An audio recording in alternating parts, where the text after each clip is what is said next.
Hey, back off! The soldier's voice cracked like a whip across the college courtyard, stopping everyone in their tracks. The varsity jacket-wearing jock flinched, caught mid-shove, his hand still hovering near the crying blonde girl's shoulder. A crowd had gathered, but no one dared to step in, until he did.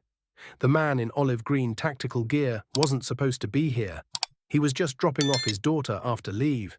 But the second he saw that girl's tear-streaked face and the entitled bully towering over her, something primal kicked in. Before we move further into this story, let us know in the comments where you're watching from. We'd love to hear. Let's dive in. The soldier's boots pounded against the pavement as he crossed the courtyard in seconds. "You think that's strength?" he growled, stepping between the bully and the girl, who clutched her designer purse like a lifeline. "Try picking on someone who fights back." The jock scoffed, all bravado and smirk. "Who the hell are you? Her bodyguard?" The soldier didn't answer. His glare said enough. He turned to the girl, his voice suddenly gentle. "Are you okay?" She nodded through tears but didn't speak. Her mascara was running. Her hands trembled. "You're gonna regret this, old man," the jock snapped. "You don't know who I am." "Neither do you," the soldier muttered, "but I know exactly what you are." The crowd that once watched silently now began whispering. Phones were out, someone was recording, but none of that mattered to him. His instincts weren't trained for attention, they were trained to protect. What he didn't know, what no one here knew, was that the girl he just defended wasn't just another student. She was the daughter of Caroline Easton, the CEO of Eastern Dynamics, the billion-dollar defense tech company that supplied the very tools his unit used in combat. The soldier had served 3 tours, lost his wife, raised his daughter alone, and never once expected that a routine college drop-off would lead to this. The jock straightened his jacket. "You're going to get sued for touching me. I'll ruin you." "Get in line," the soldier muttered. But before the confrontation could escalate, a sleek black car screeched to a halt at the curb. Out stepped a woman in heels and a navy power suit, phone still pressed to her ear. Her eyes scanned the chaos, landing instantly on the girl. "Emma," she called. The girl's eyes widened.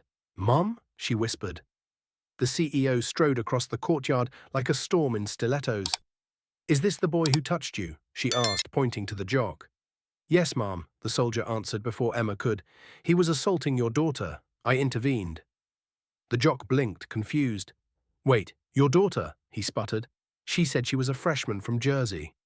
"She is," the CEO snapped, pulling Emma close, "but she's also my legacy. And you're done." The jock's face went pale as 2 men in dark suits appeared from the car, stepped forward and asked him to speak privately. The crowd backed away. Emma stood frozen, lips parted in shock. "You didn't have to do that," she said to the soldier, voice barely audible. "Yes, I did," he replied.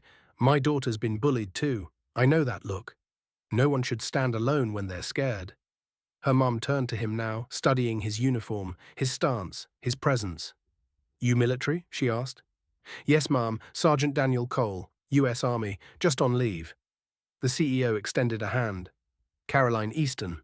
You may have saved more than just a moment here today." Her grip was firm, her eyes, assessing, impressed. Emma stepped forward. "Thank you, Sergeant, really."